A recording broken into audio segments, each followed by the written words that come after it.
There may be a new addition at the wide receiver spot for the Kansas City Chiefs in 2022. They certainly could use a little bit of help in the weapons department. It's going to be a very tricky scenario, and we're going to go through it. The wide receiver review for the Kansas City Chiefs starting today on Locked On Chiefs. From the land of the free and the home of the Chiefs, this is the Locked On Chiefs podcast.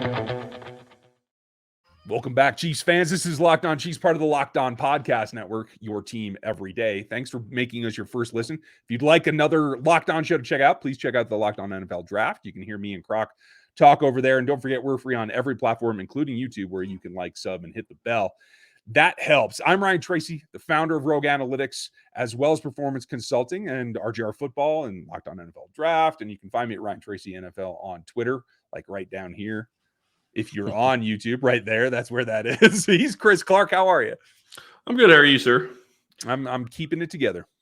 I am Chris Clark. I am the owner of Chiefs Corner, and if you haven't checked it out, please go check it out. And you can find me on Twitter as well, Chiefs Corner. You can also find me at Chris Clark NFL, talking about cap and analytics and statistics when it comes to the Kansas City Chiefs team. I like that. And analytics, and specifically the cap analytics, is going to come into this discussion today about the wide receiver position. There's a lot that could change. There's some things that might end up looking the same when it's all said and done. That's what we're going to have to get to today. So I guess we should start at the top. What's the situation and what's your read on value, contract, et cetera, for Tyreek Hill? Value-wise, I think that he's still probably where you want him to be. I think the thing that's really going to be a struggle with Hill is I think his production catch-wise is probably going to have to go up or continue to stay about where it was last year, which is going to be different because he didn't usually average that many catches because he was usually catching bombs as opposed to the shorter stuff. I would expect that that's going to continue, so I would expect his catch rate to stay up. I do think that they're going to be looking at lowering his cap number for the year. It's possible that they can get something done there. I'm not 100% sure that they're going to. I know that they kind of talked about moving some stuff around last year with him, and it didn't seem like he was very interested. But going into the last year of a contract is a whole different deal for a player. Right now, his base salary is a little over $1 million. He's got a prorated bonus of 2.7 almost. He's got a roster bonus of $15 million, and it's per game of 1.5 million. So that's something to watch as well. Total cap of 20, just a little under 21 and a half, or sorry, 20 and a half, little over $20.5 million for Hill this year. Not a horrible cap number. Obviously that's seems awfully high, but I still think he's a top 5 wide receiver. And I think you can easily make an argument that he's top 3. So that number does not bother me. Would you like to bring it down? Absolutely. You'd like to bring everybody's contract number down. That's the reality of the situation. So it wouldn't shock me to see them try to get a deal done with him. And I think that it's one of the priorities, but it's not the number one priority. The number one priority is the one that's going to be the biggest, which is going to be Orlando Brown. So they got to get that situation taken care of, and then they'll figure out the Hill one, I would imagine. Right. And this sets it up at a $20 million cap hit. We're talking about whether there's an extension or not, and whether he's worth $20 million a year. I certainly think that this sets that up. Now, people are going to be asking, there's a roster bonus in there, just like Patrick's. Can they convert it and do that kind of thing? But this is the last year of the contract, right? So that doesn't even apply. Can't do anything. Yeah, so you would have to extend it, and then you could do something. And that's certainly something that I could see them doing if they want to give him another, 5-year deal or something like that. They could spread it out over 5 more years. And maybe they do something like that. Maybe they give him a 5-year deal and they say, okay, well, we're going to break this roster bonus up over the next 5 years. And it only counts for $3 million this year. And then you also give him a signing bonus, and that equates for later. Right. So lots of different ways that they could go with this contract. Well, I just find it very interesting. He's going to be 28 years old this year, and he's got the number 7 contract right now. At this point, at 20 million cap number. That's impressive. So I don't think an extension can do anything but save them money. They have to do that. And what would be your guess? Like, what would be the outer limit in terms of length of a contract extension for a player that plays this position, is a little bit undersized, and is going to be 28 years old? I look at it and I say that it's going to basically be another 2-year deal. And I mean 2 additional years. I think that what you're looking at is you're going to probably look at a 5-year deal, and the numbers are going to be huge in years 4 and 5, and maybe even somewhat in year 3. But the real key on new contracts is going to be what's guaranteed, what is the cash flow up front, and is it something that they're going to be able to get out of after 3 years? And that's kind of where I think the sweet spot is, especially with Tyreek Hill. He's going to want a contract that sets him up for the rest of his life. And I don't blame him. I'm not saying he shouldn't get it. I'm just simply stating that you're going to be looking as a team to get him to sign a 4 or 5 year deal, so you can spread out the signing bonus, you spread out this roster bonus, and it gives you more cap space. And then it's still manageable because you have guarantees based on injury and whatnot just for the first 2 years, not getting into year 3 and year 4. So you can still give him, 26, 27, $28 million in year 4 and year 5 and not feel bad about it, because more than likely he's not going to get that contract. And we've seen them do that pattern in the past. I think that's reasonable to expect them to do again, especially given the fact that we both believe that they're going to have to go out and spend some money on a running partner, on a third receiver. Now, they'll likely draft someone as well, but I think we're going to talk about the guys behind Tyreek on the depth chart and where they line up in terms of cap allocation and that.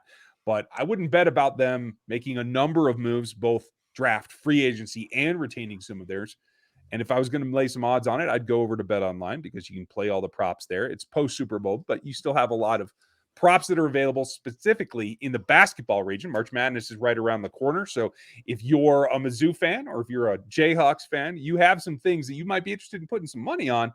The best place to do it is BetOnline. It remains your best spot for our scores, podcasts, and all the news that you need in order to do that. And they have hockey and boxing and all kinds of other sports as well. Head over to the website, check it out. You'll learn more about trends and actions and that kind of stuff right over there. It's BetOnline, where the game starts. So given that Tyreek is the number one and they're going to have to do something, we'll talk about the free agency aspect again coming up early next week, folks, in terms of the wide receiver crew. But there's a number of interesting contracts on this roster right now that could either be extended, don't need to, could be free agents that they let test waters. Like, where do you sit on the rest of the wide receiver group? Who's the most interesting prospect to you in terms of could he return or should he? Byron Pringle. Yeah. By and far. I think that he has got to be a guy that they bring back, and I don't know what they're going to have to pay him to do it, but I think that he's a guy that is a great, at least 4 wide receiver. I would say that you can make an argument that he could be a great number 3.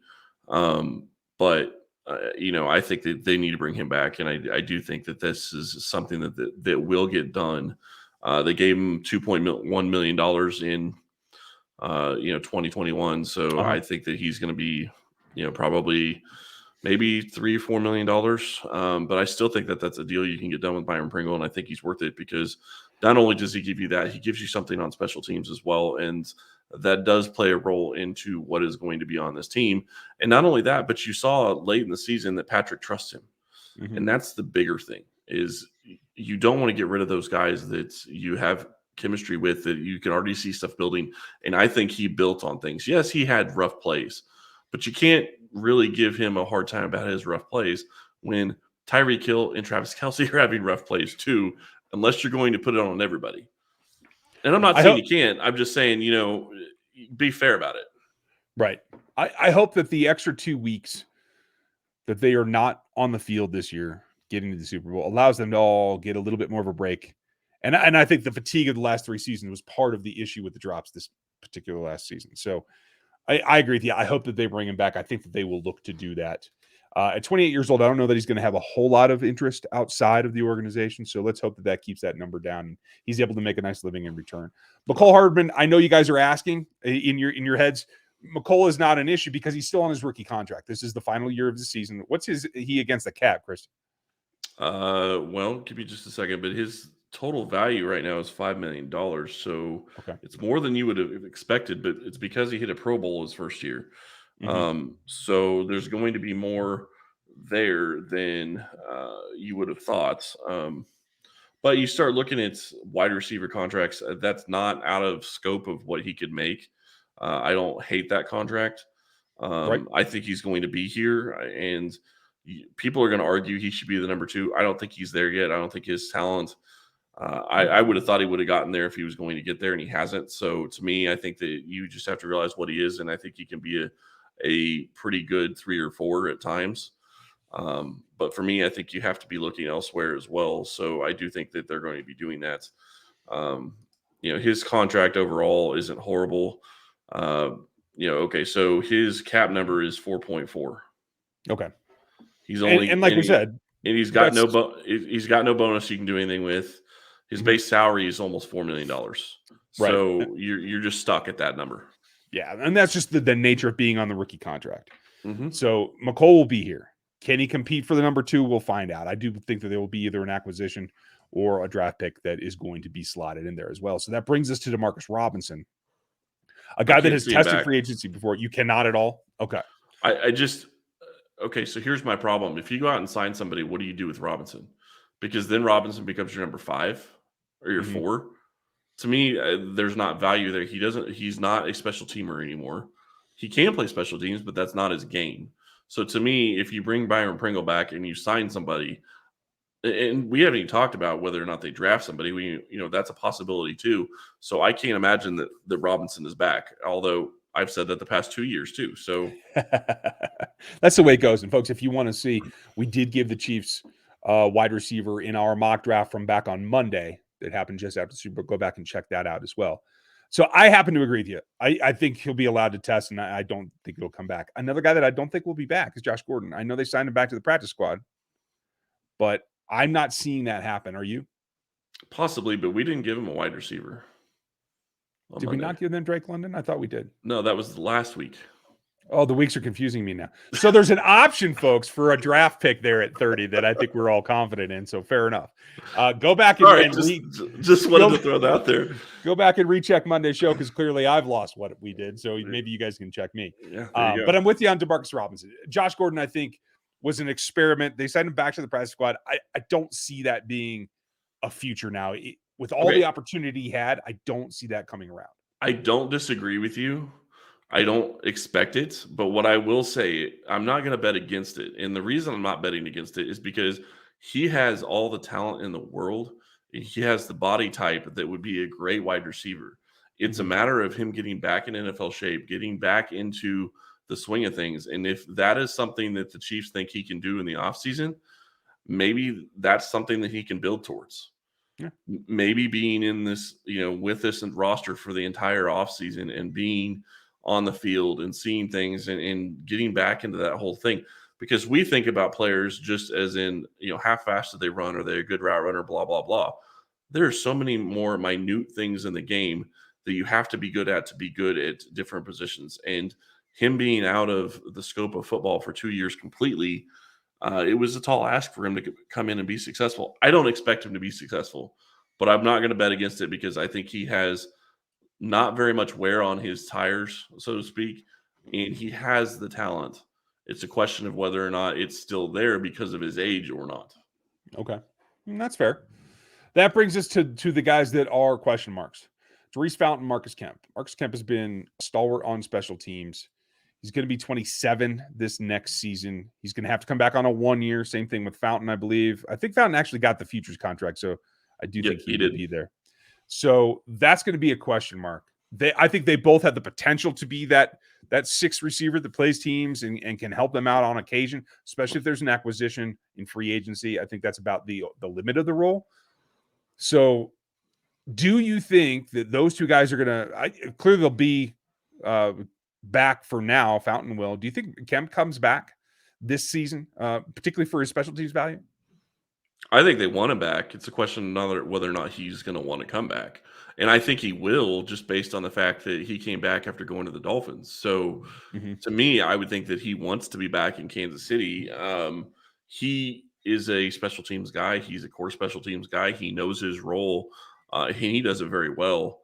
People don't give him enough credit for the job he does because he is always around the ball when players are getting tackled. Maybe he's not making the play, but he is playing and containing and making sure that the tackles are made. So I think there's a lot of value there. I do think he's going to be back in 2022. The question is whether or not he's going to be able to make the roster.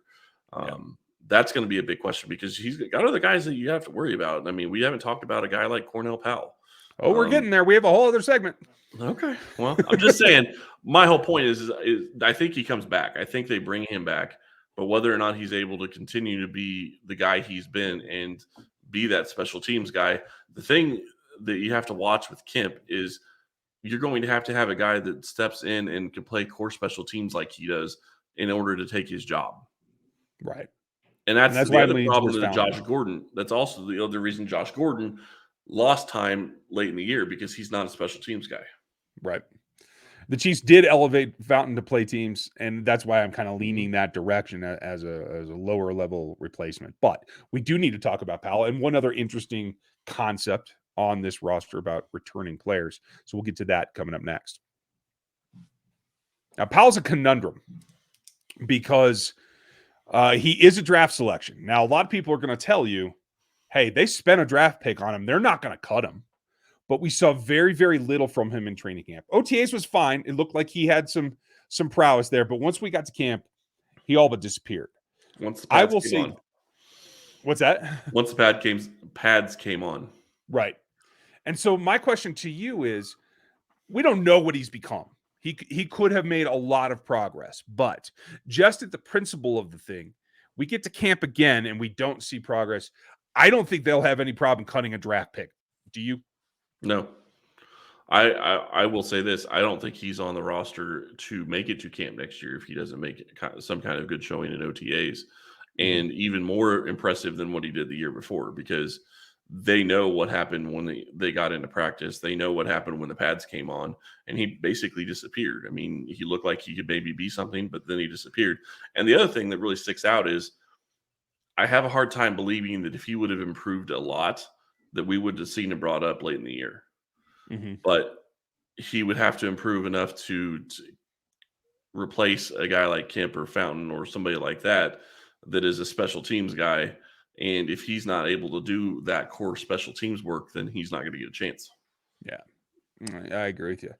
I think that there's still a possibility, but I'm seeing it as more of a long shot at this point. And I do want to go with probably a draft pick over that selection, a new one because of production. There are a number of day 3 guys that I think could be hitters that make the jump and are able to do that. And at this point, with the number of day 3 selections, I think there's 7 or 3 7th round picks right now. They're going to be options. I do think they'll move around day 3, but there's going to be value there. I just want to throw this out there because I want to play devil's advocate for a second. Brett Veach last year took one positional group and completely retooled it. Now, I don't see that happening at wide receiver because you have Tyreek Hill. He's not going anywhere. But you could retool 2 through 6. Is it possible to go out and they spend money to bring in a number 2, a number 3, and go draft 4 and 5? I do not think so. No, not with McColl on the books. Not with McColl's late season resurgence of running the ball harder, protecting the ball more, being more deliberate in his routes. 2, 3, and 5. 2, 3, and 5. You go sign a number 2, a number 3, and you go bring in a new number 5. You still have Hill and you still have McColl. My whole point is Veach looked at this offense and saw what it missed. And if you want to look at what this offense missed, it missed a number 3 weapon. But to me, that also screams that they need an infusion of talent at that position. Mm-hmm. I like Byron Pringle. I would like him back. That's just me. Mm-hmm. And I see him coming back. But it wouldn't also shock me for Kansas City to look at it and say, you know what? We need to get much better at that position. Maybe we go sign a number 2. Maybe we draft a guy in the first round after signing somebody to be our number 2. And you just throw a whole bunch of stuff at it because wide receiver is going to be a position that needs to stay cheap for a while. And if you sign a number 2, you can still go draft big talent and try to have that cheap contracts coming up. Sorry, I didn't interrupt. No, I agree with you. I just wouldn't call that like an overhaul. I believe, and I agree, they have to get something done in free agency for the number 2 spot. Yeah. I think McColl can be viable still as the 3. And then it becomes, does Pringle become your 5th? And you draft someone else to compete with McColl or to compete with whoever you bring in for number 2. If you get a big-bodied guy like Treylon Burks or or Drake London that you can see being an X and being a starter eventually. That doesn't mean you have to plug him in. You can bring him in and let him compete as the 3 or the 4 or whatever and work with snaps with McCole, because there were times when they took McCole off the field this last season. And I don't know if that is something that they're going to be reluctant to do again. If it isn't working, I think they'll do that. But I think the overhaul has to be the defensive front.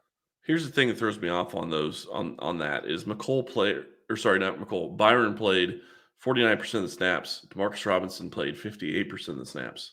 Mm-hmm. I still can't see Robinson back next year, but Byron Pringle seemed to play a lot more than McCole. Mm-hmm. And so I think that they value his role, and they're getting McCole in.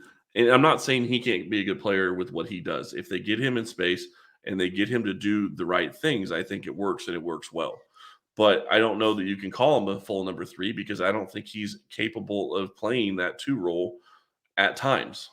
I think Pringle can. That's fair, but I think we've seen that as well. Yep. So I think we're on the right track of a draft selection and a free agent acquisition. So there's plenty of room for it. And as we've gone through, the cap space is available. There are questions. They will likely return someone, is my guess. And they know that we have Hill and Hardman on this roster, period. Anything else is up for grabs. And we're going to review. Free agency will be the next step. I am reviewing and getting into the film on some of the wide receivers as well. So we'll have everything for you at Rogue Analytics and Performance Consulting. You can get the draft guide and do all that. The Athletic Matrix is coming after the combine. All that will shed more light, in particular on this position, that should give us a better idea of what's going to be available. So I'm excited about it. And we should see, I think, a different looking group of wide receivers for Patrick Mahomes in 2022. We can hope. More weapons is better. We definitely will. We hope that you guys have enjoyed this. If you'd like, sub and hit the bell on YouTube and give us an iTunes review so we can get some feedback. We appreciate that, especially going into a new season. So please, we hope that you're ready. It's going to be a long off season. We're going to be here every day of the week, just like always, because we are every day here on Locked On, and we're always free on every platform. So thanks for taking the time. We'll enjoy it, and we'll be back with you tomorrow.